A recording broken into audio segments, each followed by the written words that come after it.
Olá, começa agora o seu Jornal VHV Notícias. Vamos às manchetes. Ministério lança ação que marca início da temporada de festas juninas. Lei institui data de nascimento de Reginaldo Rossi como o Dia do Brega. Caminhões com ajuda humanitária a palestinos voltam a chegar em Gaza. Chuva dá trégua no litoral do Nordeste, mas INMET mantém alertas. Infectologista dá dicas para se prevenir de doenças respiratórias. A Agência dos Correios atenderão aposentados do INSS vítimas de fraudes. Vamos agora ao seu jornal VHV Notícias, com as notícias completas para você. VHV Notícias, agora para você, na sua rádio web VHV. Aqui, a notícia e a informação acontecem.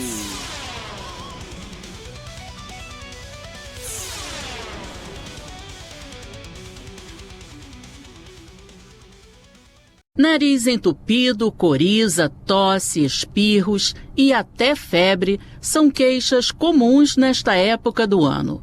E isso porque, segundo especialistas, a temperatura e o clima seco do outono favorecem a circulação de vírus e bactérias que causam infecções respiratórias, como o vírus sincicial respiratório, causador da bronquiolite em bebês.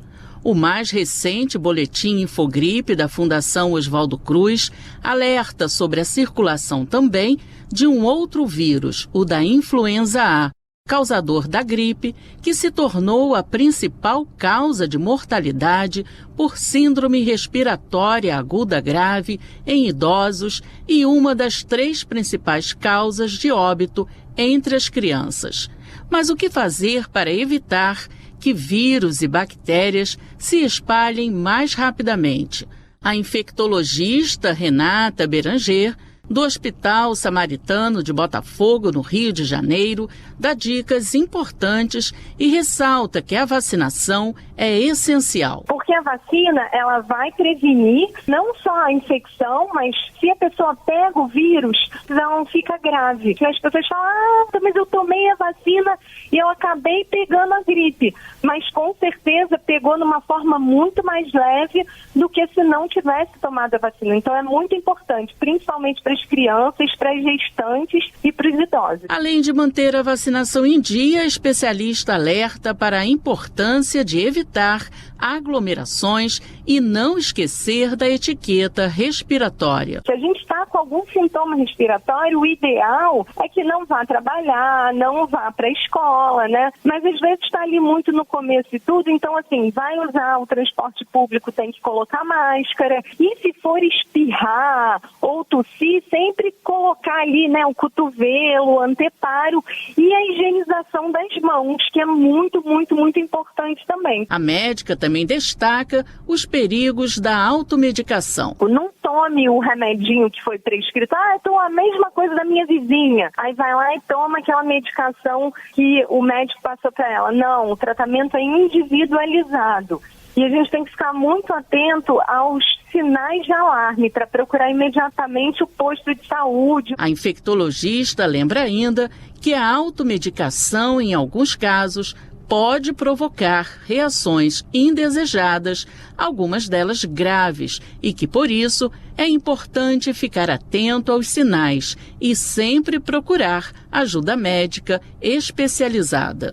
Da Rádio Nacional, no Rio de Janeiro, Solimar Luz.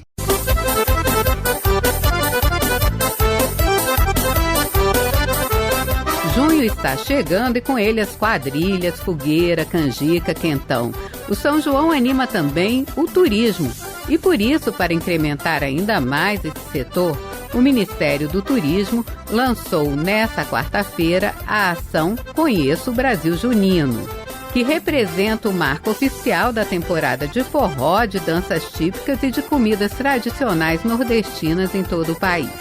Segundo o ministro do Turismo, Celso Sabino, a ideia é valorizar essa tradição e movimentar o turismo em todas as regiões do país.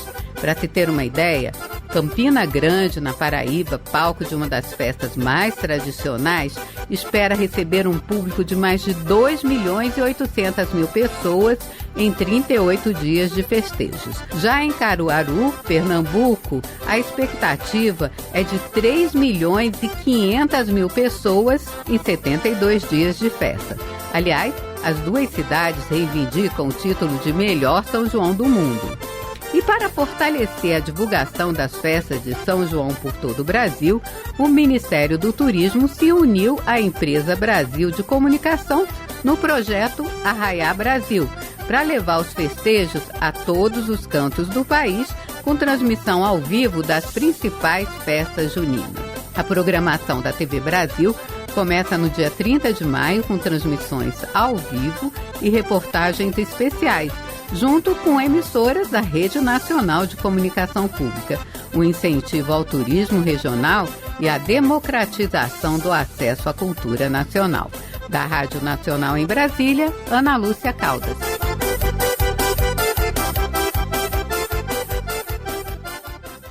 Chuva dá trégua no litoral nordestino, mas o Instituto Nacional de Meteorologia mantém aviso de perigo potencial por causa do acumulado previsto até amanhã desta sexta-feira em cerca de 100 cidades, principalmente do estado de Alagoas. As chuvas desta semana em Alagoas já deixaram mais de 700 pessoas desabrigadas ou desalojadas, em 13 municípios, a maior parte da região metropolitana de Maceió e no litoral, de acordo com o último boletim da Defesa Civil. São Luís do Quitunde, cidade com 30 mil habitantes, tem o maior número de desabrigados. A prefeitura da cidade teve que suspender as aulas em toda a rede até esta sexta-feira. O mais recente boletim hidrológico da Secretaria do Meio Ambiente também aponta elevações preocupantes nos rios do Agreste e da Zona da Mata. O rio Jitituba, que corta a cidade de Fleixeiras, transbordou, causando alagamentos na área urbana. Na região metropolitana, as lagoas Mundaú e Manguaba estão em alerta.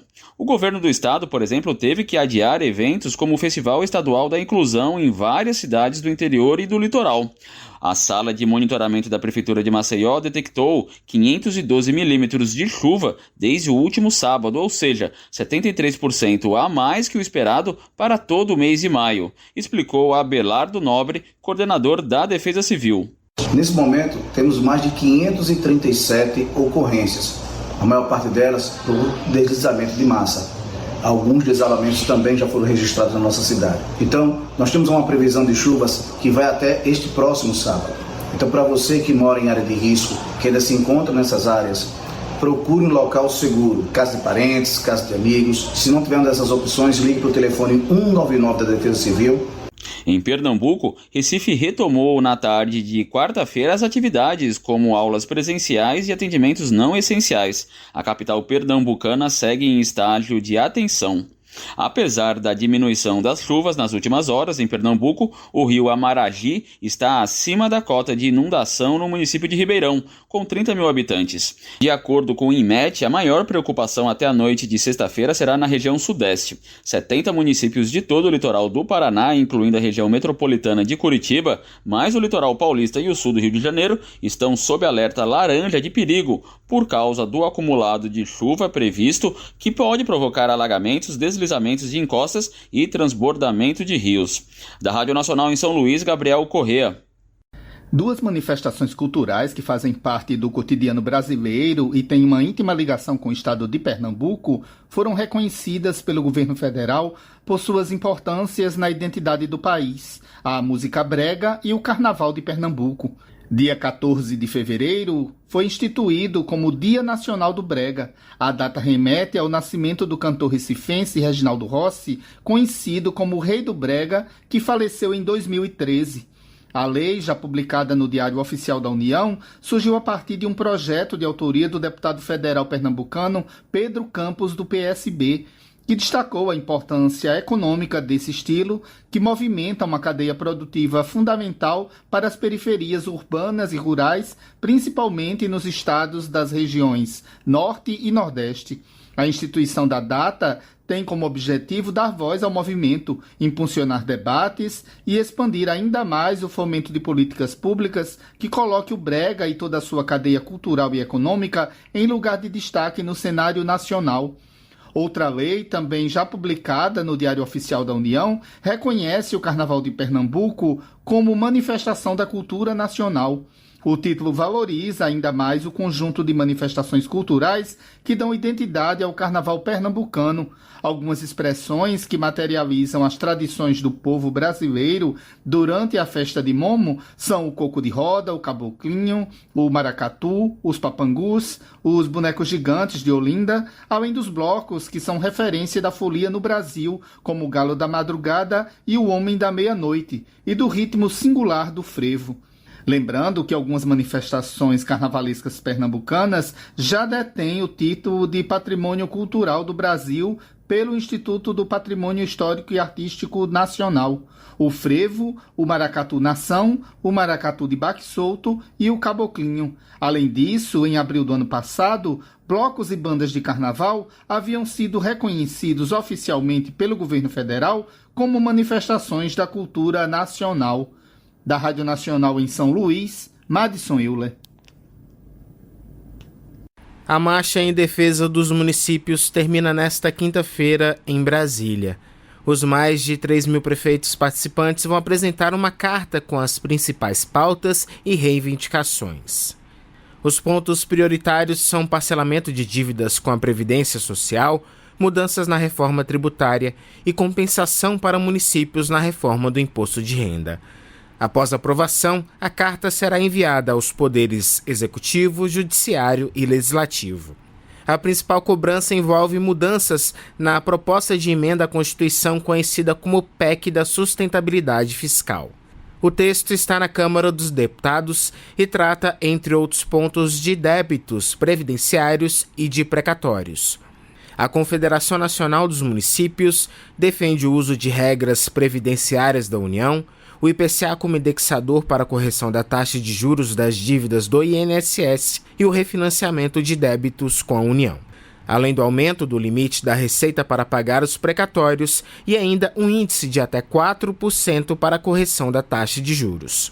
Outra reivindicação é um gatilho de compensação das perdas de arrecadação com a ampliação da isenção do imposto de renda para quem ganha até R$ 5.000. Segundo os prefeitos, a mudança pode impactar em quase 10 bilhões os cofres públicos. Da Rádio Nacional em Brasília, Renato Ribeiro. Após um bloqueio de 11 semanas imposto pelas autoridades israelenses, os caminhões levando a ajuda humanitária para a população palestina voltaram a chegar aos armazéns dentro da faixa de Gaza. A entrada de 198 caminhões pela fronteira sul, levando alimentos e remédios, foi confirmada pelas Nações Unidas nesta quinta-feira. No entanto, produtos de higiene ou combustível não foram permitidos pelas autoridades israelenses. Imagens publicadas pelo Programa Alimentar Mundial da ONU mostram as equipes de ajuda humanitária descarregando sacos de farinha e grandes quantidades de massa sendo preparada em uma batedeira industrial. Durante o cessar-fogo no início do ano, o programa chegou a participar da entrada diária de mais de 600 veículos. O acesso de qualquer ajuda estava bloqueado desde o início de março. De acordo com o coordenador-chefe de ajuda humanitária, Tom Fletcher, ainda existem preocupações com a segurança e os saques das cargas, porque os atrasos nas aprovações das rotas inadequadas fornecidas por Israel dificultam o transporte, que deve ser negociado com líderes das áreas para diminuir o risco de saques e garantir que os suprimentos cheguem aos mais necessitados. Segundo a Organização Mundial da Saúde, pelo menos 57 crianças já morreram de desnutrição e mais de 70 mil menores de 5 anos deverão sofrer de desnutrição aguda nos próximos meses, se o acesso a alimentos e assistência médica continuar insuficiente. Após quase 20 meses de bombardeios israelenses, 1 em cada 5 habitantes de Gaza enfrenta a fome, segundo a Organização das Nações Unidas. Nessa quarta-feira, o Papa Leão XIV havia feito um apelo em sua primeira audiência geral na Praça de São Pedro, no Vaticano. Em seu discurso para 40 mil fiéis presentes, ele disse que a situação na faixa de Gaza é cada vez mais preocupante e dolorosa. O Papa pediu para que fosse permitida a entrada de ajuda humanitária e o fim das hostilidades. Da Rádio Nacional em São Luís, Gabriel Corrêa.